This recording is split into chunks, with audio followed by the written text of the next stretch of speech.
Broadcasting from the campus of City College, this is member-supported KSDS San Diego. Larry Murray with you. It is Midday Jazz in the afternoon. San Diego's Jazz FM 88.3.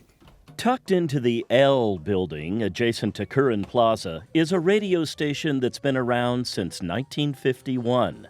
Back then, it was a student radio station.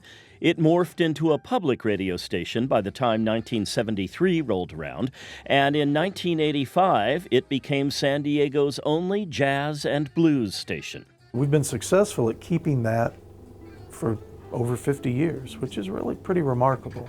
Ken Poston is the general manager of Jazz 88.3, so he understands like few others what KPBS management is dealing with, the loss of federal funds. For us, as you may know, the hit is $4.3 million, or 12% of our budget. Poston is dealing with a much smaller hit in dollars, $200,000, but a much bigger one as a percentage of the station's budget. It's 20% of our operating budget. All right, San Diego's Jazz 88.3. With a hit like that, Poston and his team wasted no time in taking action to plug that hole blown into the budget. We did a 3-day emergency fundraiser last week and got about half of it back already.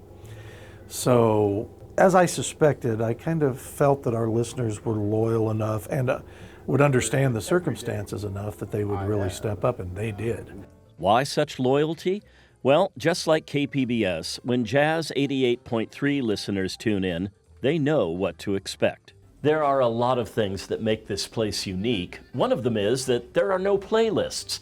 All of the on-air hosts select their own music. Here's Blossom Dearie. This is from a release called Verve Jazz Masters, number 51, and bang goes the drum. Someone tells me what to play, when to play it, or anything of that nature. So, yeah, it's really great, you know, because at this particular station, each one of us has a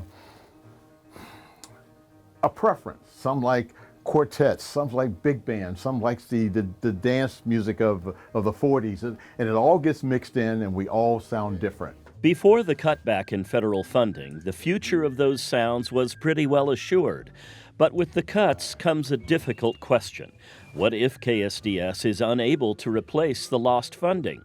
It's a question that's never far from Ken Poston's mind. As long as we replace it, there will be no changes whatsoever, and that growth will be able to continue at the proper rate.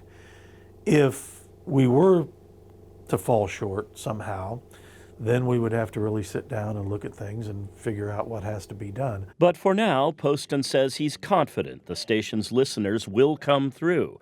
He says that's because they understand there's so much at stake for one of the only jazz and blues stations left in the country. We feel very fortunate that we're able to do that, but we also feel a great deal of responsibility because we realize we're one of the last all-jazz radio stations. We have no intentions of it being anything else. A public media organization dedicated to a special mission of preserving a uniquely American art form, an organization that is part of the reason San Diego is so special.